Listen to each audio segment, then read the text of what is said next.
Welcome to Fast Politics, Justin Wolfers. Molly, it's been ages, days, hours, Days, weeks, who hours. knows? Is the reason that the Bureau for Labor Statistics not releasing labor statistics because of the shutdown, or is it because Donald Trump fired the head of Bureau of Labor Statistics? You are my favorite conspiracy theorist in the world. But we were supposed to, go. Is that really a conspiracy? Yes. So this is what always happened in the past during shutdowns. So a shutdown is anything that's discretionary spending and non-emergency or essential. And I know that you hang on the jobs numbers as if it was a question of life or death. Yes, I'm like, I don't know how to feel until I see them. I just want you to look inside, Molly, and breathe and see what's there for you. That's right. So tell me. So that's why the jobs numbers are not being published, literally because we're in the middle of a shutdown. Now, the irony, if you wanted to get back to being infuriated, is the numbers have all been collected and they're Right. sitting on someone's desk. That one Yeah. person probably needs to just hit publish, but that person's not allowed to work right now. So what that means is that you and I and all of our listeners have paid literally millions of dollars to contact tens of thousands of businesses and tens of thousands of Americans to find out what's going on in the economy at this remarkable inflection point, and we don't get any return on all that money that has been invested. This is just one case study of the many pointless case studies of dumb waste during a shutdown. Right. So there are humongous implications to shutting down the government that are financial and a little bit maybe sort of second order. Can you talk about that? Yeah, so at one level, I want to calm our audience down. At another level, I'll then help us all feel a little more furious. And so we're going to have an emotional roller coaster. Let me calm you down. First of all, we have done this over and over and over and over and over and over and over. Some of us have been through many of these rodeos where the government is shut down. Many years ago, this would have been regarded as catastrophic, would have been regarded as embarrassing, humiliating for the United States, for the White House, for Congress, that we can't literally maintain a functioning government. We've now done it so many times that we're no longer humiliated by it. The direct economic implications are relatively minor in many respects. First of all, big parts of the government are still running. So importantly, for instance, folks who rely on Social Security. Social Security is not discretionary spending, as is most of the budget's what's called mandatory spending, none of which is affected by the shutdown. So the Social Security checks are still going out. That's a big part of what the government does. Medicare, Medicaid, still going on, right? So it's the smaller part, which is called discretionary spending, that is affected. Within that, some functions are regarded as essential. The military, certain types of security, safety, and so on. And because they're essential, those folks are still working. Annoyingly for them, they're not getting paid, but they're still doing their jobs. Then there's all the parts that are deemed inessential. And so producing employment numbers, producing inflation numbers, the people who answer the phone at the Federal Trade Commission when you call to say, I think someone's trying to defraud my mother, they don't answer the phone anymore. It's not clear they've been answering the phone for a while. And so there's many, many small functions of government that you may not notice every day are going to be missing. Now, if they're missing for a not very long period of time, it's not a big deal, right? For instance, most of the federal government already closes down 2 days out of the week, Right. being Saturday and Sunday. The economy keeps on going on. We just wait till Monday. So a short shutdown, in some sense, just think about it as another weekend. And that fraud call you wanted to make, you'll just make in a few days. Now, the longer this goes on, the more important this becomes. It becomes important directly because some of the services that people need become unavailable for so long that it becomes difficult for them to do anything. More importantly, the longer it goes on, the more we're learning about the profound dysfunction and rot at the heart of the US federal government. And that might cause all different forms of nervousness.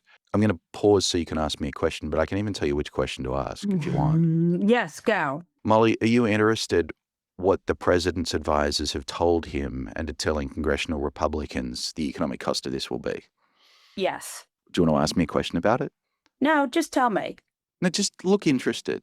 I'm Come on. interested. It's pretty so hard interested. when I talk to like these people like you who have all these interests in things like culture and the arts, and Oh, shut up. I'm Okay, just a what is blazer it? wearing What is it? economist. What is it? Tell What? me what it is. Oh, you've forgotten what question you're asking. What have Trump's advisors told him the economic cost of this will be? And then I want to know what the political cost will be. Yes. Go. Great. The Council of Economic Advisors put out a note a couple of days ago saying their estimate is that this will shave 0.2% off GDP growth this quarter, or cost $15 billion. Here's the fun part and why I'm so glad you asked, Molly, with your vital interest. They made an arithmetic error. I'm not joking. Literally, they got their sums wrong. This is not, if I were Justin saying there's a different way of evaluating this, I'd come and tell you that. It's literally, they made an arithmetic error. So they claim it'll be every week of the shutdown will cut $15 billion off US GDP, which sounds terrifying. We'll come back to Right, but whether it is. yeah. And it would reduce growth by 0.2%. So if we had 4 weeks of that, it would reduce growth by 0.8%. That also starts to sound scary. But actually, their literal arithmetic error means they overstated everything by a factor of 4. I have pointed this out to them, and they have yet to issue any retraction. I know that surprises you. Did you, when you wrote them an email, did you get an email back with the poop emoji? I actually didn't email them. I just tagged them on the Twitter. I figure that's where they must spend their whole time. Yeah, I'm they not probably going do. through the press office. They know what's going on by now. So they've overstated it by a factor of 4. I just want to just linger for a moment on the irony. These are the people who want to fire the commissioner of the Bureau of Labor Statistics because they believe statistics are not quite right, and they literally miscalculated a percentage change. Not a joke. These are the PhD economists. These are the responsible ones in the Trump White House. So actually, the effect is much, much smaller than that. And actually, the calculations say whatever we lose this quarter, GDP will go back to where it should be the following quarter when we get back to reopening the government. And so actually the economic costs, macroeconomic costs, US GDP over 2025 for a week-long shutdown will be 1/100th of 1% lower, which is tiny. I partly tell you that story because I like talking about the incompetence of others. Well, I don't like talking Yes. about it. I think it's It's all right. important that people are aware of the nonsense that's coming out of the White House. Yeah. Partly to point out this is not a macroeconomic story. So if you're on the edge of your seat worried that this is a recession that's just around the corner, I want to calm you down. And then we Right. can still come back and say, well, if the real number's not 15 billion, it's 3.75 billion. We might just notice here, Molly, you and I, 3.75 is a lot of billions. It's a lot of dollars. So even if it's not macroeconomics, this is like saying to the US people, the American people, we want to burn dollar bills as a way of providing political advertising for one side of politics or the other. Right. And frankly, I find that disgusting, wasteful, and I wish we weren't treated this way. Yes. I wonder if you could talk a little bit about how hard it is to run an economy when you can't necessarily trust the information coming from the White House, which So, is part of this. I mean, so yep. they made a mistake here, it sounds like, and they do make mistakes because they move fast and break things and are super incompetent. Explain like what the sort of second order effects are of having an administration that both is incompetent but also is dishonest. Yeah. So, look, there was a long rule in American politics that when an American politician said something true, even if it were often cherry picked and misleading. Yeah. My better half used to be on President Obama's Council of Economic Advisors, and before the State of the Nation, they would go through and there would be a check mark from the different departments around the White House. This fact is Right. true. It may not represent the whole truth, but it is a literal Right. truth. And so when people have asked me the question that you asked me, 5 years ago, I would say any statistic coming out of a major statistical agency, the Census Bureau, the Bureau of Economic Analysis, the Bureau of Labor Statistics, the Department of Agriculture, is true. And facts coming out of the White House or cabinet secretaries' mouths are true, literally true, although maybe not the whole truth. That was what I said 5 years ago. What's important to understand where we are now, it is still true. I want to take the heat down a little. It is still the case that data coming out of the Bureau of Labor Statistics, the Bureau of Economic Analysis, the Census Bureau, the Department of Agriculture is true. Right. That may not be true for HHS, where Senator Kennedy is telling us that if we did more jumping jacks, we wouldn't get COVID. So what they're saying Certainly may true. be untrue on its face, Yeah. but the statistical agencies still have their independence, they still tell the truth and they still have that culture of truth-telling. What we don't have is any sense that anything the president or any cabinet secretary says anytime, there shouldn't even be a default now to believe them. The president walks around saying things like, there is $17 trillion investment that I have personally raised.